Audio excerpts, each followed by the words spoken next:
आपका। उधर खबर दिल्ली से, जहां के मुस्तफाबाद में रेस्क्यू ऑपरेशन लगातार जारी है। अब तक 21 लोगों को यहां से रेस्क्यू कर लिया गया है। बिल्डिंग गिरने के हादसे में 6 लोगों की मौत की खबर अब सामने आ रही है। मलबे में अभी और कई लोगों के फंसे होने की बात भी सामने आ रही है। एनडीआरएफ, पुलिस और दमकल की टीमें रेस्क्यू कर रही हैं। सीएम रेखा गुप्ता ने हादसे की जांच की बात कही है। मुस्तफाबाद में देर रात 4 मंजिला बिल्डिंग ढह गई थी। ये सीसीटीवी में आप तस्वीरें उसकी देख रहे हैं। देर रात ढही इस बिल्डिंग की तस्वीरें। मुस्तफाबाद इलाके में एक झटके में ये बिल्डिंग जमीन पर आ गई। 21 लोगों को बचाया जा चुका है। 6 लोगों की अब तक मौत की खबर सामने आ रही है। सीसीटीवी तस्वीरें आप देखिए, और इसमें एक साथ पूरा मलबा नीचे आके गिरा और लोग जो इस बिल्डिंग में सो रहे थे अपने अपने घरों में, वो इस मलबे में दब गए।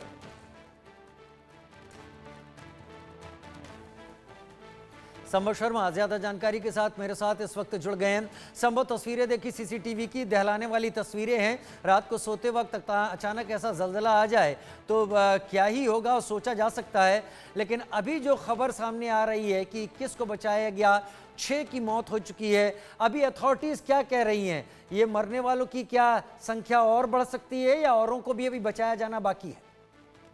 देखिए, जिस तरह से रेस्क्यू ऑपरेशन अंडरवे है और साथ ही साथ जो कंफर्म्ड डेथ की संख्या है, जो कंफर्म नंबर है वो 6 है, लेकिन अभी मलबे में कई लोगों की दबे होने की संभावना है। देखिए, अगर हम बड़े तौर पे बात करें, ये जो पूरा इलाका है, चाहे मुस्तफाबाद का, सीलमपुर का, ये जो आसपास का पूरा इलाका है, ये डेंसली पॉपुलेटेड है। और डेंसली पॉपुलेटेड कुछ ऐसा छोटे तौर पे नहीं, जो डेंसिटी है यहाँ की, जो पॉपुलेशन डेंसिटी है, जो घनत्व है उस एरिया का, वो बहुत बहुत ज्यादा है। लगभग 1 किलोमीटर के एरिया में 2000 से ज्यादा लोग, बल्कि उससे भी ज्यादा लोगों का रहना। तो और भविष्य में भी सिक्योरिटी मेजर्स लेने की जरूरत है। जो हादसा आज हुआ, रात में हुआ, वो दोबारा ना हो, उसके लिए भी बहुत जरूरी है कि कई सिक्योरिटी मेजर्स आगे लिए जाएं। और जिस तरह से भूकंप की बार बार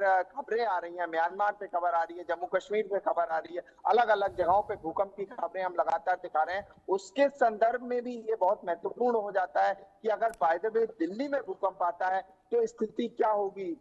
अगर हम बात करें मुस्तफाबाद की, अगर हम बात करें करावल नगर की, अगर हम बात करें पूरे सीलमपुर, उस पूरे नॉर्थ ईस्ट दिल्ली की बेल्ट की, तो पूरा डेंसली पॉपुलेटेड एरिया है। वहां पर जो पॉपुलेशन डेंसिटी है, जैसा मैं कह रहा हूँ, वो बहुत ज्यादा है। और इसलिए जो मकान बनाए जा रहे हैं, वो प्रॉपर जो प्रोटोकॉल जो है एक तरह से, या म्युनिसिपैलिटी जो एमसीडी है, उसका जो प्रोटोकॉल है कि इतनी पॉपुलेशन डेंसिटी होनी चाहिए और इस तरह से स्थिति होनी चाहिए, उसका विशेष ध्यान रखने की यहाँ जरूरत है, जो कि नहीं रखा गया और ये बिल्डिंग कोलैप्स हुई। आपने डेंसली पॉपुलेटेड की बात की यहाँ पर, तो उससे मेरे दिमाग में एक ही सवाल आ रहा है।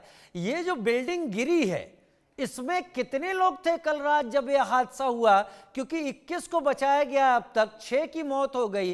इस लिहाज से तो ये 27 लोग ऐसे ही हो जाते हैं, और अभी भी कई की तलाश जारी है। तो कितने लोग थे इस बिल्डिंग में? लगभग 50 लोगों का अनुमान है, और कोई ऑफिशियल डेटा सच नहीं आया है। हालांकि मुख्यमंत्री ने भी, दिल्ली की मुख्यमंत्री रेखा गुप्ता ने भी मामले का संज्ञान लिया है और कंडोलेंसेस, अपना दुख प्रकट किया है।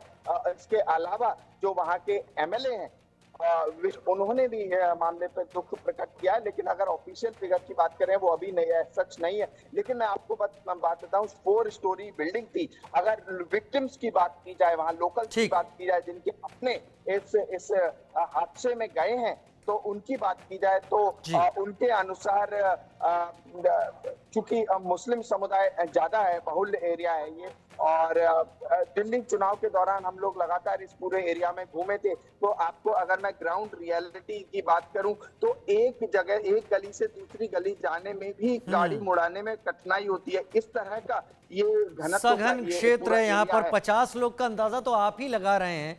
तो यहाँ पर अभी भी रेस्क्यू ऑपरेशन चल रहा है। उम्मीद है जल्दी स्थिति साफ होगी। संभव, बहुत शुक्रिया, आप मेरे साथ इस जानकारी के साथ जुड़े।